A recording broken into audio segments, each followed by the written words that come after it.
Hi, I'm Howard Winston from Cincinnati, Ohio. First, I wanted to thank you and Charlie for your sharing your time with us today. Thank you. My question is, you've repeatedly said that you see many wonderful stock ideas, but can't invest because they're too small. Given that many in the audience today have a lower dollar investment threshold... Do these stocks have names? Yeah. Well said. Well, the answer to that is that we don't look anymore.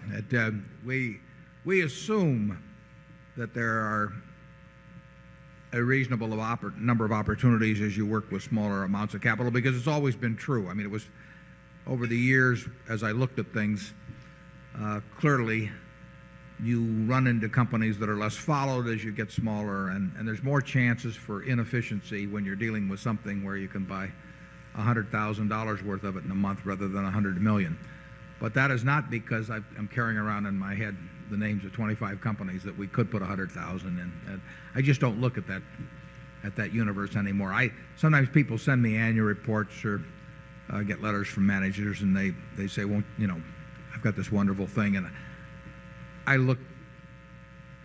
usually know ahead of time, but I mean, I would first look at the size, and if the size isn't right, and it isn't going to be virtually any time, I don't look any further, because there's just no time to be looking at all kinds of smaller opportunities. I do think if you're working with very small amounts of money that there almost always are some significant inefficiency someplace to find things that I've mentioned to some people. When I started out, I actually went through all of the Moody's manuals and the Standard & Poor's manuals page by page, and you know, it's probably 20,000 pages, but there were a lot of things that popped out, and none of them were in any brokerage report or anything of the sort. They were just plain overlooked, and you could find out about them, but nobody was going to tell you about them.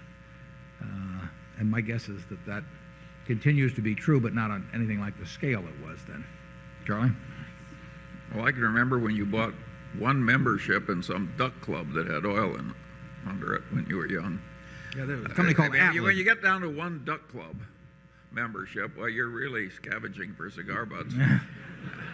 But not a bad cigar butt. There were 98 shares outstanding. It was the Delta Duck Club, and the Delta Duck Club was founded by 100 guys who put in $50 each, except two fellows didn't pay.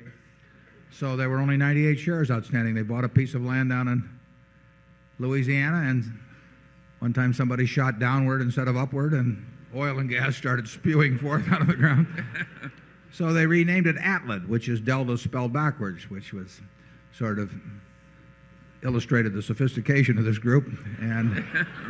And a few years later, they were taking, at $3 a barrel oil, they were taking about $1 million a year in royalties out of the place, and the stock was selling at $29,000 a share, and it was earning $10,000 a share. No, it was earning about $7,000 a share after tax, about $11,000 pre-tax, and it had about $20,000 a share in cash, and it was a long-lived field. So, you know, I use that sometimes as an example of efficient markets, because somebody called me and offered me a share of it, and those things, you know, is that an efficient market or not? You know, $29,000 for $20,000 of cash plus $11,000 of royalty income at 25-cent gas and $3 oil. I don't think so. You can find things out there. I'll give you hunting rights on all my duck clubs in the future.